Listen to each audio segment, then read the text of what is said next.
Alors, je t'emmène à la villa de l'Adour. Non, je ne suis pas enrhumé. Ce n'est pas la villa de l'amour, mais la villa de l'Adour. Voilà, donc c'est une villa privée, donc j'espère qu'on pourra rentrer. Bon, on va voir.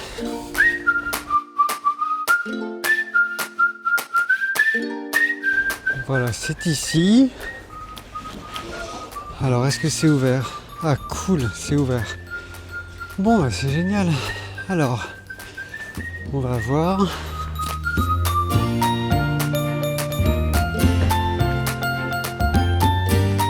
C'est super mignon.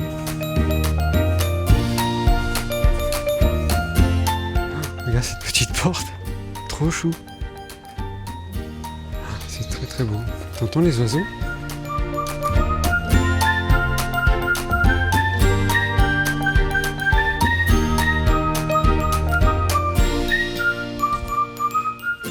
Regarde.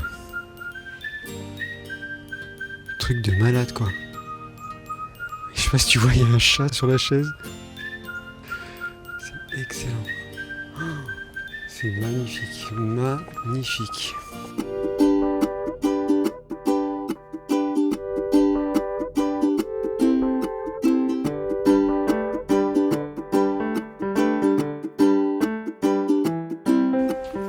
Avec un palmier là au fond. Cette petite maison rose là qui est superbe. Je sais pas pourquoi je parle doucement, mais bon, on est quand même dans une voie privée, donc c'est très très beau. J'adore, c'est pas droit. Carrément pas droit. Puis le mec a installé quand même le tuyau d'évacuation. Ah, je sais pas, mais ça devait être un étudiant, je sais pas. Ou il a oublié. Oh, j'ai oublié de mettre. Excellent. C'est très très beau. Alors au 3, normalement, il y avait un ancien lavoir. Alors on est au 20. On va essayer de trouver le 3 avec une cheminée. Alors je sais pas si tu avais une cheminée toi tout à l'heure. On va essayer de repasser pour voir.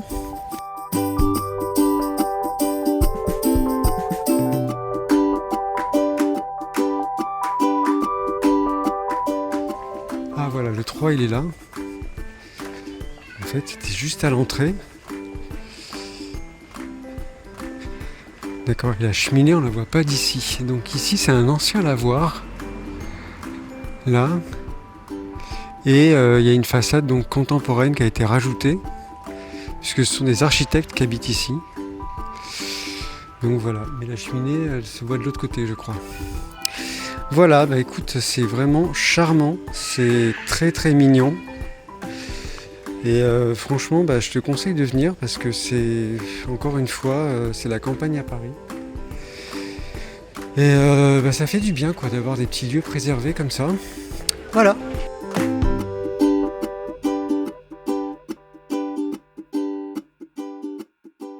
J'ai trouvé la cheminée, trop cool. En fait, elle est juste à côté, donc tu vois la grille bleue là, qui est là. C'est donc l'entrée de la villa de l'Adour. Et donc juste là, hop, on a la cheminée. Donc de l'ancienne laverie. Donc c'est génial, voilà. Et juste dessus, tu vois, il y a dessiné, il y a un street artiste qui a fait un bonhomme en blanc qui grimpe. Voilà, c'est assez rigolo. Ouais, voilà.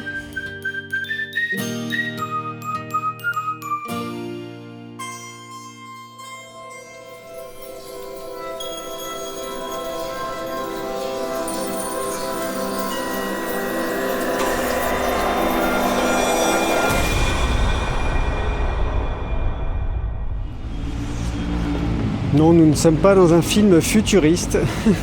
Nous ne sommes pas dans la ville du futur. Nous sommes bien à Paris. C'est incroyable. Je te propose aujourd'hui de découvrir une porte. Alors, on y va et je te raconte son histoire.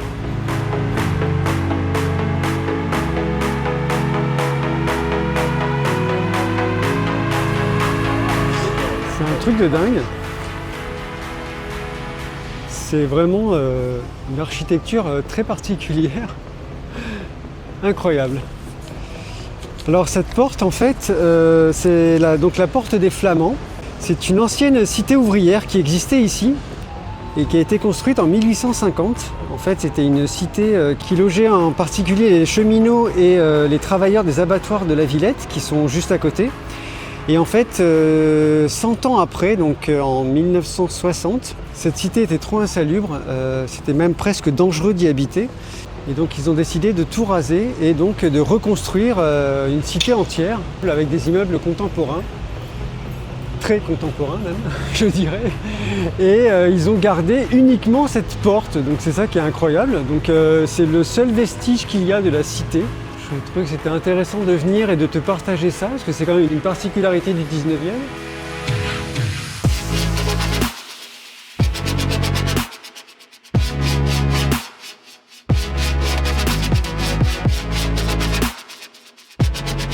Il n'y a pas que des choses anciennes qui sont étonnantes, il y a des choses très contemporaines qui ont aussi une certaine poésie, on va dire.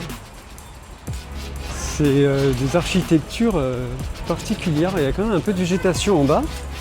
C'est incroyable toutes ces tours quand même.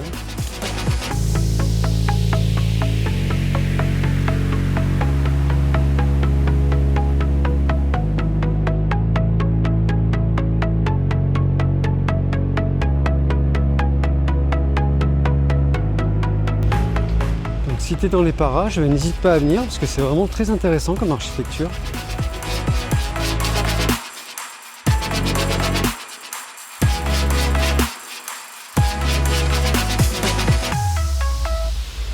Bon alors on va au but de Chaumont. Il y a plusieurs entrées, je ne sais pas trop laquelle choisir, donc écoute, je vais prendre celle qui est la plus près de chez moi et on verra bien.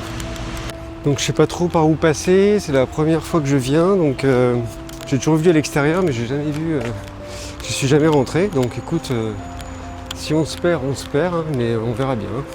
On va suivre le chemin, comme j'ai l'habitude de dire.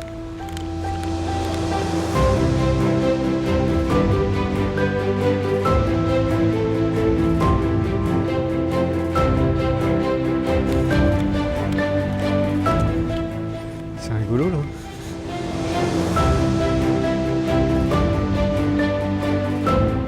Alors en fait, les buttes de Chaumont, c'est une histoire c'est une histoire un peu rigolote, le nom des buttes de Chaumont, je ne sais pas si tu connais. En fait, c'est Napoléon, quand il est arrivé sur Paris et qu'il a décidé de faire les grands travaux, parce que Paris était insalubre, il a chargé donc Haussmann de s'occuper des travaux urbains et il a donné d'autres travaux à Jean-Charles Alphand, qui donc s'est occupé de ce lieu. Napoléon a acheté en 1863 cette ancienne carrière, parce que c'était une ancienne carrière de gypse. Et donc après plusieurs années de travaux, il y a eu l'inauguration du parc en 1867. Et alors donc, le nom, ça s'appelait à l'origine le Mont Chauve. Pourquoi le Mont Chauve? Parce que c'était rempli de terre glaise et de gypse. Et donc du coup, aucune végétation ne pouvait pousser. Et donc on l'appelait ça le Mont Chauve. Parce que du coup, il n'y a rien du tout dessus, quoi. Et au fil des années, ça s'est transformé en Chauve-Mont. Et donc, du coup, Chaumont. Voilà. C'est plutôt sympa. Alors, au bout, là, il y a une rivière. Je pense que c'est une des trois qui coule au milieu du parc. Car il y a 3 rivières dans le parc. Donc, j'aimerais bien trouver le belvédère. Ah, bah, il est là-bas. Je viens de le voir. Donc, on va essayer d'y accéder. Apparemment, on peut accéder donc au belvédère par la passerelle suspendue ou le pont des Suicidés. Alors j'espère qu'on va pas aller au pont des Suicidés. Il y a une très belle vue d'ici.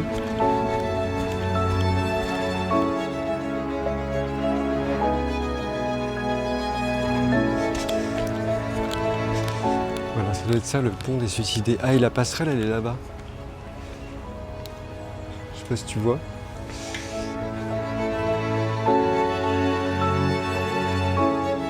Oh, ça me saoule, le belvédère est fermé. Bon, ben... c'est pas marrant. Bon, ben tant pis pour le belvédère aujourd'hui.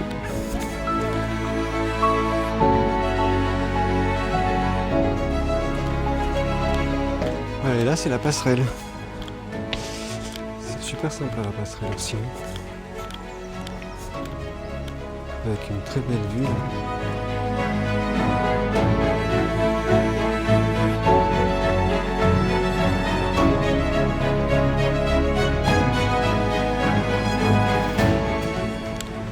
là c'est le pavillon du lac. C'est assez charmant.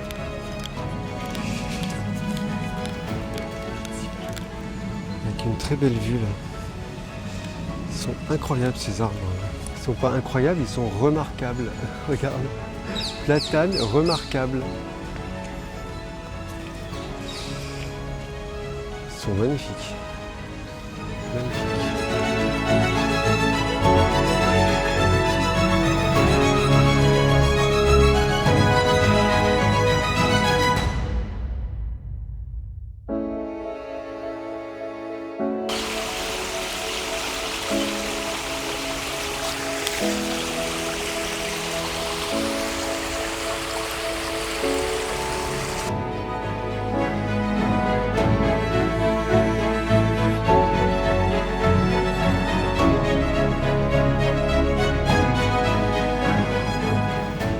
Tu vois, le belvédère, il est là.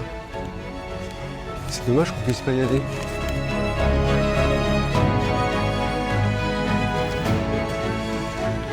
Mais c'est très très beau.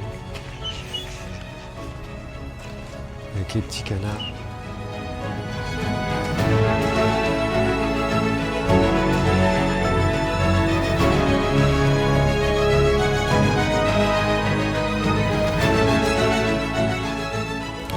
Très belle vue là.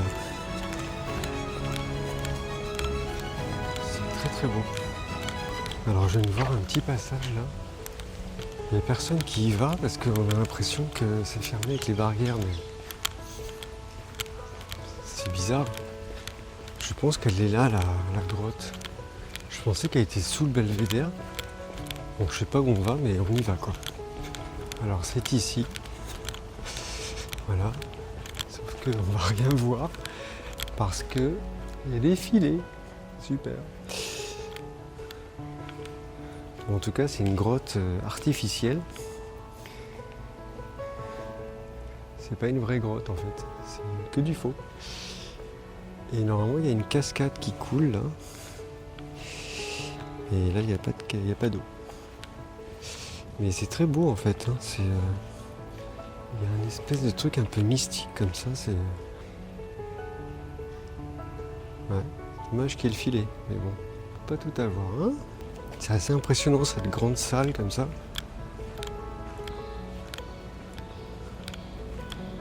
Avec il y a un trou là-haut. Il y a des belles vues là, regarde. On sera en Amazonie quoi. Il y aurait 2-3 palmiers à la place des pins. Là.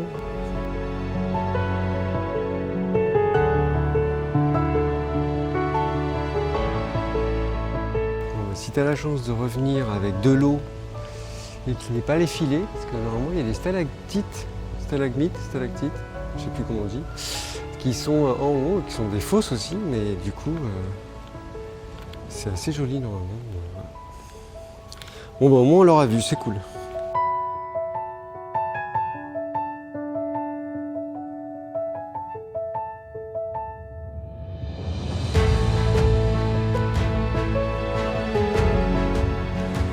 Là, il y a un autre café, qui est le Rosa Bonheur, qui est un peu plus champêtre, je préfère à l'autre.